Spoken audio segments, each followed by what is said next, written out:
Assalamu alaikum masoyanmu da ke faɗin duniya, ni ne dai naku Ali Muhammad Idris wanda kuka fi sani da al'atuwa ko kace madagwal.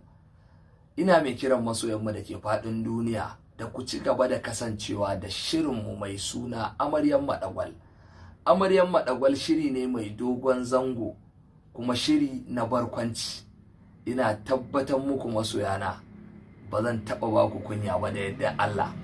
Wannan shiri akwai barkwanci, akwai nishadi, akwai ban tsoro, akwai kuma jarabawoyi dai da za ku gani iri-iri da kuma darasussuka da za ku ɗauka a cikin wannan shiri. Don haka masoyana ban so in cika ku da surutu, na fi son abin da kuka gani a cikin wannan shirin to ku ba mu shawarwari masu kyau wanda za mu ci gaba da inganta muku wannan shiri na Amaryan Madagwal. Naku a koda yaushe Ali Muhammad Idris aka al'atuwa Madagwal na Musha Dariya Arewa Comedians.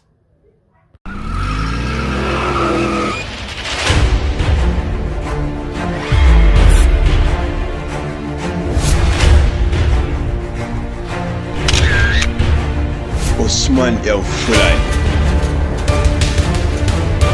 ke gabatar muku.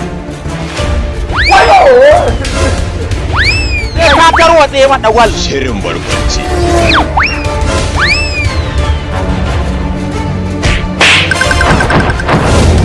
Amaryan Madagwal. Uban da ne kurtu? Ko sai na kashe ku wallahi.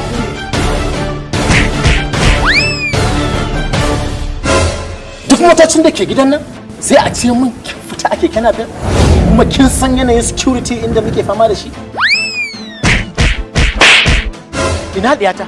Ina da right inda zan fita in je inda nake so a lokacin da nake so kuma in da a lokacin da nake so. Yanda na kwahi kawaku Allah kuma ya kama su kwasa mu. To ai muna da shi. Kai kurtu ne fa? Kuna haurawa gidan mutane in mai gida din ya tashi sai ka buka mai amma dole sai ka using da matan shi. Kudin siyan baki zaka bada koyan.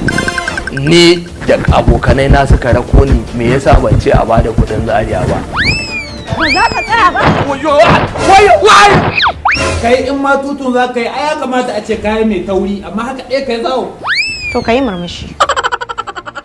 Haka ake murmushi? Da Allah in aure banza ne ke ma ki je ki. Za ka raba ta da danginta ba kuma yarinya ce yar dangi. Yar dangi a siga ce ko kantu. Yanzu nan ya fita daga nan. Kana nufin ya shigo gidan nan? Bare ku. To wannan shigon fa da na ganshi da afa firgici haka. wallahi Allah bai ni ma ka ganni nan wallahi wani naje na sare wuya. Kai, you are bastard.